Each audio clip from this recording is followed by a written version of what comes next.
미국엔 나스닥, 우리나라엔 코스닥이 있다면 뉴스쇼에는 뉴스닥이 있습니다. 뉴스쇼 증권시장 뉴스닥. 오늘도 두군 브로더스 나오셨어요. 민주당 선대위의 현근택 대변인, 국민의힘 전 비전전략실장 김구식 교수, 어서 오십시오. 안녕하세요. 네, 안녕하세요. 우리 현근택 변호사님은 이제 선대위 대변인을 맡고 계시고, 네네. 김근식 교수님은 이제 꾸려지는 선대위에서 직책 어떻게 맡으십니까?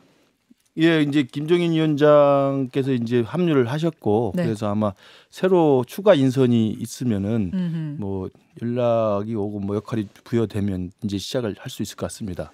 김종인 라인이시니까 아마 저보다 훨씬 더 대변인보다 윤석열 라인으로 좀 해주십시오.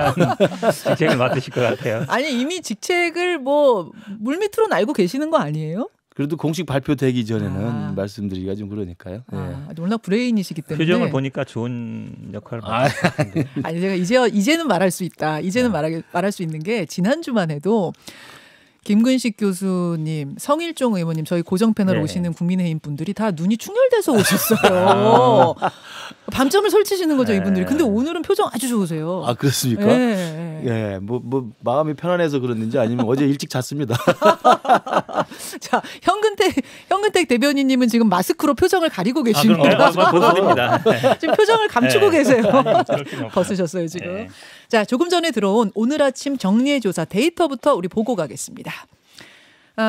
교통방송이 KSOI에 의뢰해서 하는 매주 나오는 정리조사예요. 이번 주는 윤석열 41.2, 이재명 37.9. 지난주에는 윤석열 41.8, 이재명 39였던 그 데이터인데 격차가 조금 더 벌어졌습니다. 3일과 4일, 그러니까 지난주 금요일하고 토요일 조사를 한 거고요. 1,007명 대상으로 조사를 한 건데, 자, 이게 그 금요일은 국민의힘 갈등 내홍이 최절정이었던 때고, 토요일은 금요일 밤에 합류 소식이 나오고 나서 이제 해소가 된 게 어느 정도 알려졌을 때고, 이 데이터 김근식 교수님 어떻게 보십니까? 금요일 날 밤 늦게 그 합의 소식이 전달이 됐지 않습니까?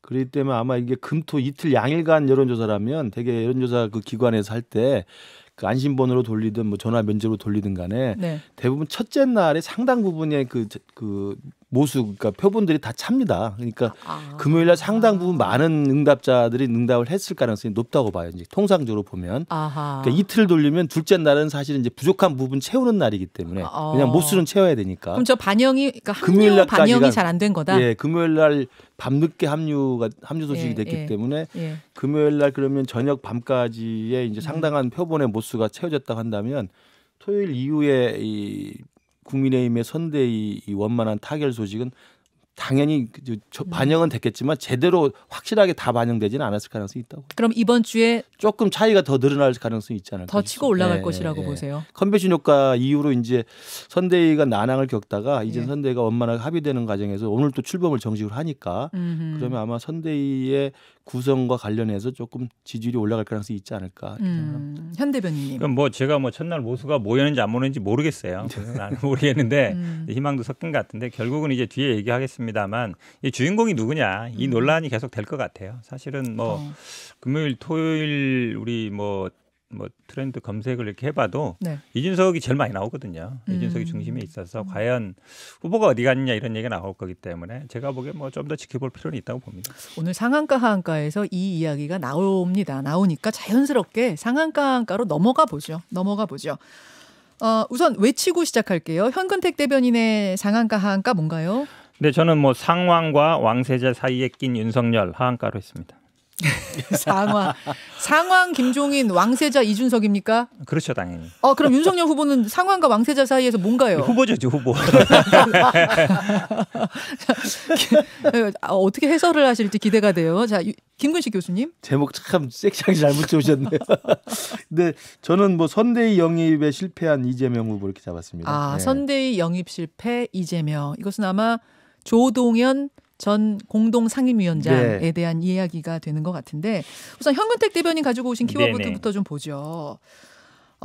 상황과 왕세자 사이에 끼었다. 윤석열 후보가 안 보인다. 그 말씀이에요? 그렇죠. 아니 근데 아까 금방 인터뷰 하셔가지고 제가 밖에 계신지 않고 말을 잘 못하겠는데 아무튼 바빠서 아마 바로 가셨을 겁니다. 가신 예. 것 같아가지고 예. 좀 자유롭게 말을 하겠습니다. 그 결국은 이제 선거 과정은 아시겠지만 이제 후보가 중심이 돼야 되거든요. 후보가 중심이 돼야 되는데 지금 아마 김종인 이제 총괄로 들어오면 뭐 정권을 갖겠죠. 제가 보기에 아마 정책적으로 갈 것 같아요. 정책적으로 갈 것 같고 지금 아마 메시지들이 어떻게 나올지 모르지만 제가 기대하는 거는 당연히 뭐 좌클릭을 할 거다라고 봅니다. 예를 들면 뭐 예전에 경제민주화 했듯이 예. 뭐 기본소득도 나올 수 있고 뭐 민주당에서 제안했던 토지 공개념 3법 이런 것도 받을 수 있다고 봐요. 아 그래요? 예, 받을 수 있다. 왜냐하면 그분이 계속 그래왔거든요 그동안. 그랬는데 그러면 아마 정책 쪽은 지금 주도를 아마 김종인 총괄위원장이 하실 것 같고. 근데 지난 주말에 쭉 뭐 트래픽이라든지 뭐 트렌드를 이렇게 분석해 보면 알겠지만 최고 스포트를 받은 사람은 이준석이었어요. 이준석 대표였고 그 길거리에 가서도 사진 찍자는 게 다 이준석, 사인하자는 사람도 다 이준석. 자, 요 네. 사진 한번 좀 보겠습니다. 주말 사이에 조금 화제가 됐었던 사진인데, 그러니까 윤석열 후보와 이준석 대표가 화해를 한 후에 다시 하기로 이제 잘 타결이 된 후에 그 다음 날 부산에서 티를 똑같이 맞춰 입고 선거 유세에 나섰는데 조사진은 뭐냐면 한 지지자가 이준석 대표한테 사인을 부탁한 거예요. 그러니까 윤석열 후보가 좀 뒤로 밀려났어요. 그리고 이준석 대표와 셀카를 찍는데 윤석열 후보가 끼인 것처럼 마치 약간 이런 그림이 하나 보도가 되면서 좀 화제였단 말입니다. 이거 보고 얘기하시는 거죠? 그렇죠. 왜냐하면 저 옷을 왜 입었겠어요. 옷에 왜냐하면 사진 찍고 싶으면 말씀 주세요. 셀카 모드 좋습니다. 예. 이 사진을 올렸다는 얘기는 이준석 대표는 저 옷 안 입어도 돼요. 길거리 나가면 사람들이 알아봐요. 저도 다녀보니까 알거든요. 식당에 같이 밥 먹으러 가면 사람들이 사진 찍자고 다 합니다. 이준석 대표한테? 이준석 대표는. 저거 안 입어도? 안 입어도.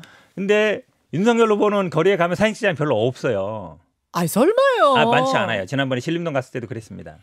아 그래요? 네, 이준석 대표만 못하다 인기가? 그렇죠. 그러니까 이준석 대표가 저 옷을 입은 거는 본인을 위한 게 아니에요. 윤석열 후보를 위한 거예요. 예. 그렇죠. 그럼에도 불구하고 사람들이 이제 억지로 안 됩니다. 이 사진 찍는 거는. 오면 그냥 자연스럽게 가는 거예요. 이거 써 있다고 해서 그 사람과 사진 찍지 않거든요, 절대로. 좀 이상하잖아요. 그런 거 보면 이제 주인공이 오히려 이제 이준석 대표일 가능성이 많다. 사람들이 알아보는. 그리고 방송도 마찬가지입니다. 방송 지금 이제 김종인 비대위원장이 하셨지만 앞으로 방송은 아마 이준석 대표가 할 가능성이 많아요. 이준석 대표는 굉장히 방송 친화적이에요. 그렇죠. 나오라 그러면 나오고 네. 뭐 전화 인터뷰 하루에 10번씩도 하는 사람이거든요. 전화 인터뷰도 괜찮습니다. 해도 스튜디오로 나오시는 분이에요. 나온 분이에요. 예. 그만큼 적극적이잖아요. 예. 근데 윤석열 후보는 절대 그렇지 않아요. 아하.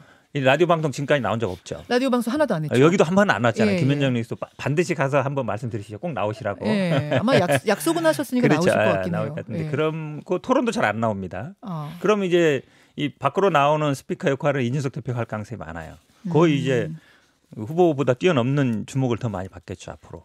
그러니까 상황과 왕세자 사이에 껴서 특별히 역할이 없는 윤석열 후보. 근데 결과적으로 후보는 윤석열 후보니까 대통령이 되면은 대통된 사람이 뭐 다 득을 보는 거 아니에요? 그렇게 볼 수도 있지만요. 선거 과정에 사람들이 봅니다. 어떤 얘기를 하고 어떤 역할을 하는지.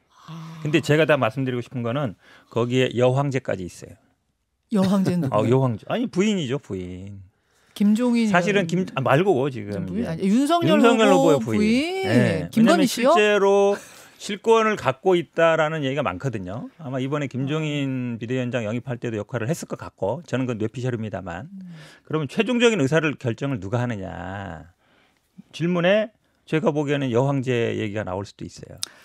네, 근데 우리 현 변호사님이 왕조 시대를 너무 많이 좀 적용을 하신 것 같은데 좀 일단 드리면 상황과 이제 왕세자 사이에 끼었다고 이제 말씀하셨는데 아주 재밌는 비유인 것 같습니다만 적절한 것 같죠. 예, 재밌는 비유인 것 같습니다만 조선 시대에 태종 이방원이 이제 상왕으로 형님 정종을 모셨습니다. 예. 근데 정종이 무슨 힘이 있었습니까?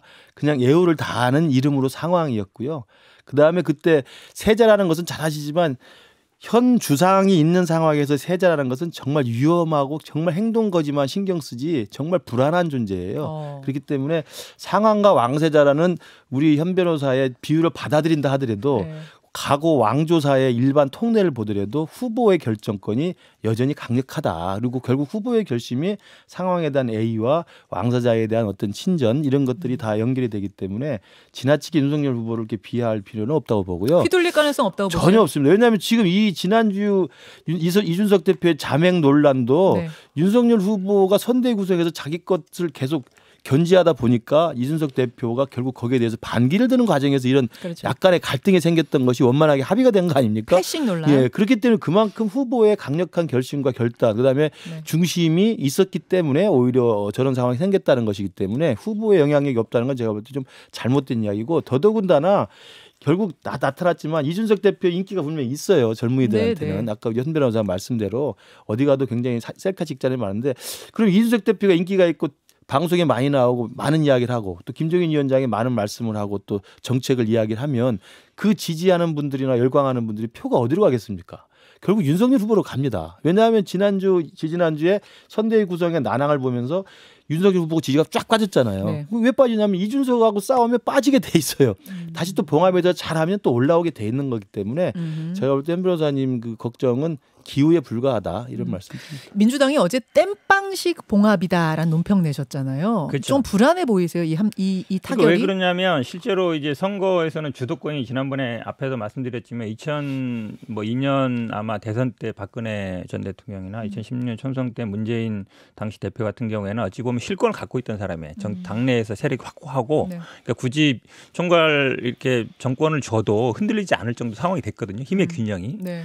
근데 윤석열 후보 같은 경우는 아직까지 무슨 뭐 정책이라든지 당내의 어떤 뭐 정치적인 입지라든지 아니면 본인의 색깔이 확실치 않거든요. 그러면 결국은 지금 뭐 이준석 대표 같은 경우도 뭐 윤핵관 얘기하고 홍보비 얘기한 사람 뭐 인사조치해라 그랬는데 그냥 아무도 없었거든요. 그냥 뭐 경고만 한다 하고 끝났단 말이죠. 그러니까 그리고 뭐 김종인 비대위원장도 뭐 김병준과의 관계 얘기했지만 그냥 뭐 어찌 보면 아무 얘기 없이 그러니까 막 그렇게 이준석 대표가 막 이렇게 갈등을 얘기했던 게 한순간 한번 만나고 그냥 끝나버린 거예요. 사실은 달라진 건 하나도 없고 그러니까 지금 뭐 파리 때 몰아냈다 그러는데요. 제가 보기에 파리 때는 금방 돌아옵니다. 그 회귀 본능이 굉장히 강하거든요. 예. 파리 때 금방 돌아와요? 아니, 한번 몰아내도 금방 다시 와요. 아 우리가 아무리 손으로 휘휘 저 다시 근데 온다 이준석 걔네들이. 대표는 몰아내지도 않았어요. 사실은 한 마리도 몰아내지 않았어요. 그냥 말로만 그냥 몰아내는 흉내를 한 거라서 세다. 제가 보기에는 파리 때는 하이에나도 또 되게 끈질깁니다. 먹이를 위해 그 하는 게 되게 끈질기거든요. 몰아내는 신용만 한 거다. 그러니까 우리 현 변호사님 말씀대로 그대로 받아도 예. 지금 앞에 말씀하고 논리적으로 안 맞는 거예요. 그러니까 윤석열 후보가 양보한 게 없다고 지금 비판하시는데 앞에서 윤석열 후보가 상황과 왕사자세에 끼어가지고 아무것도 못한다라고 하셨잖아요. 그건 앞뒤가 안 맞는 거죠. 그러니까 정확히 말씀하셨어요. 이준석 대표가 메머드급 선대위가 아주 면도가 잘 된 코끼리로 바뀌었다고 이야기한 겁니다. 이게 무슨 뜻인지 잘 아시잖아요. 메머들은 그 빙하에 살았던 설원의 그 몸집이 컸던 맘모스 아닙니까? 결국은 먹이를 찾지 못해서 죽었습니다. 멸종됐는데 그렇게 컸던 선대위를 그러나 후보의 뜻이 계속 있기 때문에 그대로 다 없애지 않고 이걸 슬림화 시켜가지고 면도만 시켜가지고 코끼리 거로 만들어놨기 때문에 윤 후보의 입장이 그대로 관철이 된 거고요. 윤핵관 이야기도 마찬가지 잘하셨어요. 윤핵관을 인사조치 하라고 그러는데 인사조치 안 하고 그냥 경고만 하는 걸로 네네. 넘어갔습니다. 네. 결국 그것은 윤 후보가 후보로서 결정권과 중심을 잡고 그러면 이 모든 봉합의 해결책은 뭐였느냐? 결국은 선거 전략에 대해서 3자가 합의한 겁니다. 그러니까 인선에 대한 합의는 후보의 결정을 존중해주고 선대위 구성 인선에 대해서는 그러나 전략에 대해서 전략은 이준석 대표 계속 이야기했지 않습니까? 오늘 김종인 위원장 나와서 한 것도 그거고 중도화 전략이다. 아까 말씀하신 경제민주화라든지 이런 그 것들은 부분이 타결이 그렇죠. 되면서 타결된 거다. 중도화 전략에 대한 큰 방향에 윤 후보가 동의하면서 네. 선거 전략에 대한 3자의 합의가 이루어졌기 때문에 네. 원만하게 된 것이지 인선이나 결정권에 대해서는 후보의 결정권은 그대로 존중이 되는 거죠. 제가 반론을 하면요. 아까 이방원 말씀하셨는데 이방원은 자기 형제들 다 죽였죠.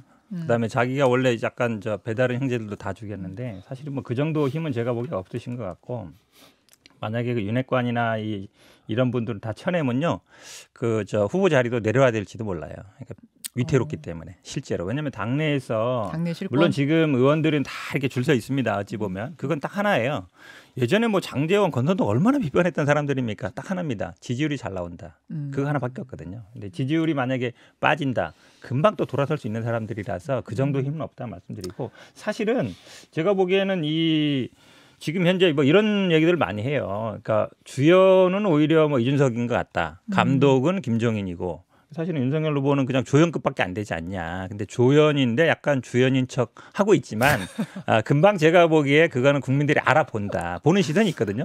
화면에 자꾸 나와야 돼요. 주연은 화면에 자꾸 나오고 방송에 자꾸 나와야 되는데 조연인 사람이 자꾸 나오면 이제 그 사람이 주연처럼 보이죠. 그러면 당연히 주연 배우는 주연 배우 어디 갔지? 사람들이 찾게 되거든요. 아, 이거 주연이 아니구나라고 제가 보기에 생각할 가능성이 많아요. 그 이제 민주당 측에서 이번에 3자 합의로 이제 선거 전략이 중도화 전략, 외연 확장 전략 이런 것으로 이제 합의가 되니까 조금 긴장하시는 것 같아요. 지금 민주당이 지금 불안해서 이런 겁니까? 그런 것 같아요. 두려운 겁니까? 그러니까 앞뒤가 잘 안 맞는 말씀하시고 그다음에 말씀하신 것처럼 대통령 선거는 후보는 배우여야 됩니다. 예. 그러니까 감독 따로 있고 그다음에 또 조연이 따로 있으면은 후보는 충실하게 배우 역할을 하기 때문에 아마 이준석 대표의 젊은 층에 대한 지지, 그다음에 김종인 위원장의 아주 노련한 이 지휘 이것에 의해서 아마 배우 역할을 충실히 하고 그렇지만 후보는 여전히 결정권과 자기 그 존중권을 갖고 있기 때문에 충분히 저는 잘 합의할 수 있을 거라고 생각해요. 조정하지 말고요. 사실 나와야 되거든요. 방송도 나오고 토론도 지금 보면 법정 토론 뭐 선거 기간 가가지고 2월달 가서 3번만 나오겠다고 하고 있어요. 네. 그럼 사실은 방송이라든지 언론에서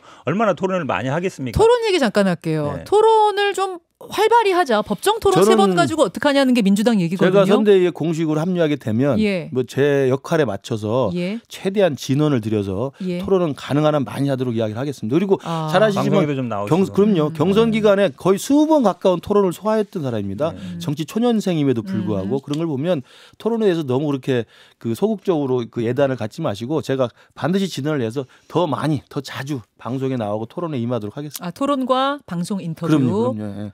자리 비워놓고 있겠습니다. 저는 그러면. 아, 당연히 그래야죠. 국민들하고 진짜 그런 직접적인 소통이 많이 필요해요. 중요하죠. 그건 굉장히 중요한 부분이에요. 하면서 사실은 생각과 이게 다 나오는 거거든요. 그걸 두려워하면 안 됩니다. 그건 굉장히 중요한 부분 잘 지적하셨어요. 자, 뉴스다 국민의힘 김근식 전 비전전략실장, 민주당 현근택 선대위 대변인 만나고 있는데요. 김근식 교수가 가져오신 키워드로 넘어가겠습니다. 민주당 선대위의 인재 영입 실패. 조동현 교수 이야기를 가지고 오셨어요. 지난주 이제 한 주 동안 민주당의 이제 가장 큰 이슈가 됐던 게 조동현 교수의 이제 뭐 이른바 과거 논란으로 인재 영입 1호였는데 사실은 실패하게 됐죠. 결국 안타까운 뭐 사정이 나중에 좀 사후에 드러나긴 했습니다만 어쨌든 인재 영입 1호라는 상징성이 있는데 그 1호 영입 인사의 어떤 검증 실패 그리고 결과적으로 스스로 사퇴하는 모양새로 됐고 조동현 교수뿐만 아니라 또 같이 지금 청년 몫으로 영입됐던 김윤희 씨도 마찬가지로 뭐 논란이 좀 있어서 뭐 저는 상대당 입장에서 보면 이재명 후보가 민주당의 저 선대위를 전격 쇄신하고 슬림화시켜서 몽골 기병처럼 하시고 있는데 인재 영입에서 이렇게 계속 어그러지기 시작하면 혁신했던 선대위의 동력이 상당 부분 초반부터 좀 소진되지 않았을까 이런 좀 제 스스로 이제 비판적 시각에서 좀 키워드로 가져와 봤습니다. 민주당 내부 평가는 지금 어떤가요? 일단은 뭐 근본적인 문제는 아마 이제 이런 인재 영입 방식의 뭐 정치 어차피 우리 정당 구조의 약간 취약성을 드러내는 거에 있어서는 아마 뭐 여야 다 동의할 것 같아요. 언론도 그렇고. 근데 뭐 선거 때마다 또 이런 뭐 국민의힘도 아마 인재 영입 할 겁니다. 이제 할 것이고 당장 안 되기를 바라시는 거예요. 한병희 원장 같은 경우도 당장 얘기 나오잖아요. 공동선대위원장. 함익병 그렇죠. 원장. 이분도 보니까 뭐 예전에 뭐 군대 안 간 여자는 4분의 3만 권리를 행사해야 된다는 얘기도 하고. 취소된 거죠. 완전히. 없었던 일 된 거죠. 이분이 사실은 2017년에도 민주당 쪽에 하려다 취소됐던 분이거든요. 맞아요. 그 정도도 사실은 기사만 검색해도 나오는 거거든요. 근데 이분 같은 경우에는 예를 들어 조동현 교수 같은 경우는 기사 검색으로는 안 나오는 거예요. 그거는. 왜냐면 이게 민감한 부분이거든요. 그러니까 어찌 보면 이제 인재 영입을 할 때 어디까지 검증을 해야 되느냐. 한마디로 얘기하면 이제 이건 서류상으로 다 밝히는 어렵고 이제 세평을 들어봐야 되는 건데 주변 사람들이나 이제 과연 그게 또 적법하고 그것까지 해야 되느냐 이런 부분들도 있어요. 사실은 약간 곤란한 부분이 있지만 어쨌든 좀 뭐 검증에 좀 부족했던 건 아니냐 그 부분은 뭐 비판을 받을 수밖에 없는 것 같고요. 근데 저는 이 논란이 지금 약간 엉뚱한 대로 튀고 있어요. 좀 걱정스러운데 그러니까 어쨌든 조 교수가 약간 뭐 불미스러움이 있었다 얘기했는데 성폭력으로 그렇죠. 생긴 아이라는 걸 어젯밤에 이제 법률 대리인이 공식 그거는 민주당하고 같이 그러면 상의를 해서 나온 발표인가요? 정확히 모르겠고요. 어쨌든 근데 법률 대리인이 밝혔기 때문에 또 여성의 입장에서 본인 스스로 그렇게 밝히는 것도 사실은 쉽지 않은 일이고 근데 또 이 문제를 처음에 제기했던 강용석 변호사가 또 이거를 또 뭐 실체를 밝혀야 된다 이렇게 나오고 있거든요. 그러니까 지난번에 아시겠지만 이제 뭐 사진 실명 공개한 것조차도 저는 굉장히 뭐 문제가 많다고 아들 생각하고 얼굴, 그렇죠. 예. 근데 이게 저는 이게 논란 자체가 좀 잘못된 방향으로 흘러가고 있다. 왜냐하면 이게 결국은 그러면 이제 우리가 항상 군대 내에서 이런 문제가 발생했을 때 최근까지 이게 10년 전 일이거든요. 근데 최근에도 문제가 계속 해결 안 되고 은폐되고 이러면서 뭐 또 극단적 선택하는 분도 생기면서 이런 문화가 있거든요. 군대에 분명히. 그런데 이제 이게 오래된 일인데 그러면 이제 2차 가해 문제도 발생하는 거라서 저는 이 문제가 강용석 변호사는 아마 계속 언급하려고 할 것 같은데 저는 이게 정치적인 이슈가 계속 되는 건 제가 보기에 적절하지 않다 이렇게 보고 있습니다.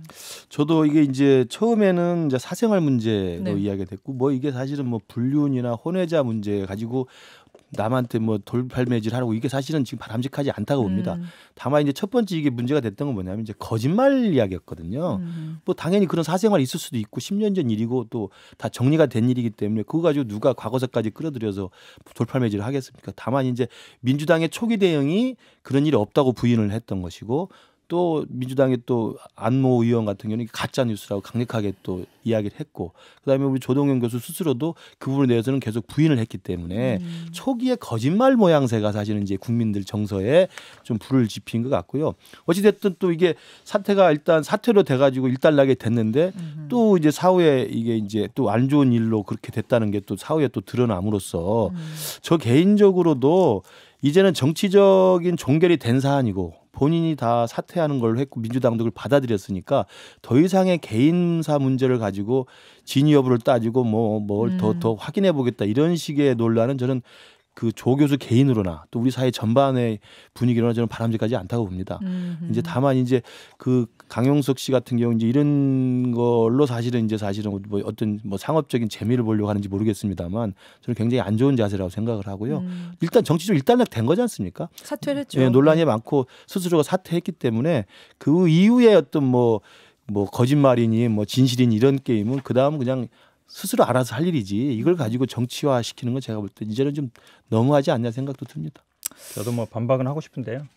제가 좋은 뜻으로 하는데 또 반박할게요. 예, 왜냐하면 사실은 이 논란을 계속 하는 것 자체가 그분한테도 상처가 될 것 같고. 그러게요. 그러니까 그 논란을 계속 가져가는 것 자체가 상처가 되기 그렇죠. 때문에 사실은 이제 사퇴와 함께 더 이상 언론에서 언급도 안 하는 것이 그분을 위해서 좋은 일이라 생각했는데 어제 또 그 성폭력 부분을 스스로 밝힌 것은 어떤 연유가 있는 것인가 좀 궁금하긴 하더라고요. 많은 분들이 그러고 있잖아요. 언론도 그렇고 이게 불륜 아니냐 결국은 혼인 생활 유지 중에 불륜이었고 그래서 혼외자를 낳은 거 아니냐 이 부분에 대해서 아마 해명이 좀 필요했던 것 같습니다. 본인 스스로. 왜냐하면 안 그러면 이제 그렇게 낙인 찍혀버리고 또 이게 더 중요한 거는 뭐냐면 이제 이게 애들도 그거를 알게 되고 그다음에 이제 학교에도 알려지게 되고 그렇게 하니까 당연히 뭐 눈을 가렸다지만 다 알게 된단 말이죠. 그러면 그걸로 인한 걸 감당할 수 없기 때문에 제가 보기엔 뭐 어쩔 수 없는 본인 입장에서는 뭐 해명을 해야 되는 거라고 생각하는데 이게 결국은 정치 논란이 되는 거는 저는 뭐 적절치 않은 것 같기 때문에 종결하는 게 저는 저도 맞다고 보고요. 이제 그렇다면 조금 그 사퇴 논란이 막 불거지기 전에 먼저 사실은 물론 굉장히 괴로웠겠지만 진실을 밝히고 스스로의 어떤 그 당시에 그 불가피한 상황을 설명을 하고 국민들한테 동의를 구했더라면 좀 한듯 아쉬움이 있고요. 근데 이게 이제 사퇴로 논란이 다 일단락 된 다음에 또 갑자기 또 저런 입장문이 나오니까 사람들이 이제 안타까우면서도 이게 뭔가 하는 생각이 좀 드는 것도 있는 것 같아요. 그리고 저는 이게 정말 10년 전에 그런 안 좋았던 그 사건인데 정말 그 실제로 그 성폭행을 한 그 막의 범인이 있지 않겠습니까? 정말 저런 악독한 사람이라고 생각합니다. 왜냐하면 그로 인해서 당했던 피해자가 10년 뒤에 오히려 정치적인 어떤 자신의 꿈을 펼치는 데서 오히려 더 손가락질 받으면서 국민들한테 낙인이 찍혀서 더 큰 정치적 피해를 받지 않습니까? 저는 그래서 그 조 교수 스스로 얼마나 괴롭겠다는 생각이 들면서도 그러한 그 원인을 제공한 10년 전에 그 범인은 정말 단죄를 받아야 된다고 생각합니다. 제가 찾아보니까 공소시효는 지났더라고요. 또 보니까. 네. 그러니까 이게 결국은 우리 선거 때마다 드러나는 그 인재 영입을 서두르다가 생기는 그러니까 저는 민주당도 그렇고 국민의힘도 그렇고 평소에 좀 인재들을 두루두루 뽑아서 그렇죠. 키우면 안 평소에 돼요? 두 인재가 있으니까. 이 두 분 같은 인재들. 아니면 선거 때만 되면은 일주일 만에 섭외됐어요. 맞습니다. 막 이런 인재들이 나오시잖아요. 그러면 사실은 두루두루 이제 그분의 뜻이나 정치적인 소신과 뭐 두루두루 다 검증하는 시간 없이 내보냈다가 나중에 그분도 상처받고 맞습니다. 선거 후에는 또 사라져버리시는 분들도 많고 이런 건 좀 안타까운 생각이 들어요. 정당에요. 시스템. 청년들이 없는 게 아닙니다. 네. 청년위원회 있고 대학생위원회 다 있습니다. 거기서 뭐 5년 10년씩 뭐 활동하는 분들이 있거든요. 근데 사실은 그분들은 이미 당내 들어와 있는 사람이다 보니까 소중함을 잘 모르는 거죠. 그럼 선거 때 되면 항상 또 인재 영입을 해서 그분들한테 뭐 공천을 드리고 하는데 어찌 보면 그거는 이제 여야 마찬가지예요. 정당 구조가 굉장히 취약하다라는 그렇죠. 거예요. 인재를 맞아요. 키우지 않고. 저는 이게 사실은 외국은 그렇지 않잖아요. 처음부터 밑에서부터 쭉 당직자 하던 분들이 나중에 정치를 하는 구조였는데 그렇죠. 그래서 저는 이건 여야를 막론하고 제가 보기에 좀 바람직하지 않은 현상인 것 같습니다. 저도 동의합니다. 우리 쪽에 어제 그 함원장 사태도 그렇고 네. 조동현 교수 사태도 그렇고 인재 영입을 해서 뭐 깜짝 쇼로 그냥 뭐 사람들한테 우리 당에 이런 사람이 오기로 했다라고 하면 지지율이 올라간다고 생각합니다만 근데 대부분 인재영으로 데려온 사람 보면 셀럽이나 그 업계에서 성공한 사람들이지 그러나 그 뭐 소구력을 가지려고 한 젊은 층이나 이런 분들도 더 성공하지 못하고 힘들게 열심히 살아가는 사람이 더 많거든요. 그러면서 보면 인재 영입이라는 정당 정치의 허술함도 있지만 인재 영입을 하더라도 너무 셀럽 중심으로 너무 성공한 사람 중심으로 가는 것보다는 그들과 뜻을 같이 하고 예언을 같이 하는 사람 중심으로 가는 것도 좀 고려해 볼 만하지 않냐 싶습니다. 자, 여기까지 듣고요. 뭐 그 민주당의 뭐 인재 영입 과정 이런 것에 대해서는 내일 송영길 대표가 나오시니까 그 부분 또 질문 드려보도록 하겠습니다. 뉴스닥 두 분 수고하셨습니다. 네, 수고하셨습니다.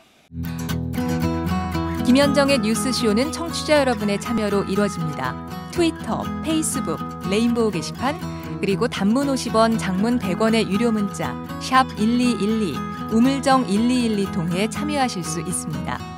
김현정의 뉴스쇼, 여러분과 함께 만듭니다.